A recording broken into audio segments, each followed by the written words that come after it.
என் பேர் Rajan, DVD colony Kottar. 20 வருஷம் மட்டும் ஆட்டோ ஓட்டிகிட்டு இருக்கேன். இந்த மோண்ட்ரா கம்பெனி ஆட்டோ வந்துங்கின உடனே ஒரு ஆசை.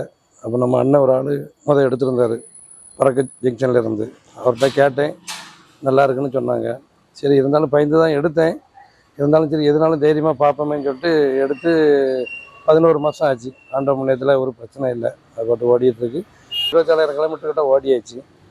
அப்படி ஏதாவது பிரச்சனைனாலும் சின்ன பிரச்சனை அது ஃபோனில் நான் அவங்கள்ட்ட கான்டாக்ட் பண்ணிடுவேன். அவங்க அதுக்குள்ள டீட்டெயில்ஸை சொல்லிடுவாங்க. ஒரு பிரச்சனை இல்லை, அது பாட்டு ஓடிட்டு இருக்கு. 8 வருஷம் மட்டும் டீசல் வண்டி வச்சு ஓட்டிகிட்டு இருந்தேன். இப்போ இது எடுத்து 11 மாதம் ஆச்சு. ஆனால் டீசல் வண்டின்னு சொல்லும்போது டெய்லி ஒரு 200 300 பெட்ரோல் போடணும். இது அப்படி கிடையாது.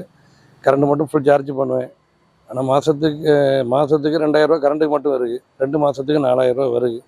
வீட்டுக்கும் சேர்த்து 4500 தான் வருது. ஆனால் இருந்ததுக்கு ₹1 இல்லாமல் வீட்டை விட்டு வெளியே வரலாம். வந்தால் ஓடிட்டுனா சேப்பில் பைசா தான். போகும்போது அந்த ரூபாய் அப்படி வீட்டுக்கு கொண்டு போயிடலாம், ஒரு கவலை இல்லை. அந்த வண்டியை பார்த்து மக்கள் யாருன்னு ஒன்று கேட்பாங்க, இது என்ன வண்டி ஸ்டார்ட் ஆகிட்டா அப்படின்னு கேட்காங்க. ஏன்னா அந்த அளவுக்கு ஒரு சவுண்டோ ஒன்றும் கிடையாது. வண்டி மூவ் பண்ண அப்புறம் தான் அவங்களுக்கு தெரியும் வண்டி ஸ்டார்ட் ஆகிட்டான்னு. நல்லா இருக்குது அப்படின்னு கஸ்டமர் அவ்வளோ பேருமே வண்டியில் வரக்கூடிய கஸ்டமர்லாம் நல்லா இருக்குன்னு புதுசாட்டு யாரக்கூடியவங்களும் நம்பரை வாங்கிட்டு இந்த வண்டியில் கூப்பிடாங்க, இன்னைக்கு சவாரிக்கு வருவீங்களாப்பா அப்படின்னு சொல்லி கூப்பிடாங்க, நல்லா இருக்குது அப்படின்னு. சர்வீஸுக்கு அங்கே 4 சர்வீஸ் போயிட்டு வந்திருக்கேன். 4 சர்வீஸ் போயிட்டு வந்தேன். அப்புறம் அவங்கள்ட்ட எப்பவுமே சொல்லுவேன், இங்கே நார்வேலுக்கு வாங்கன்னு. இப்போ நார்வேலில் பிரான்ச் இப்போ சீக்கிரத்தில் ரெடி ஆயிருன்னு சொல்லிட்டாங்க. நீ வந்துடும். வந்தால் எங்களுக்கு கொஞ்சம் கூட பெனிஃபிட்டு நல்லாயிருக்கும்.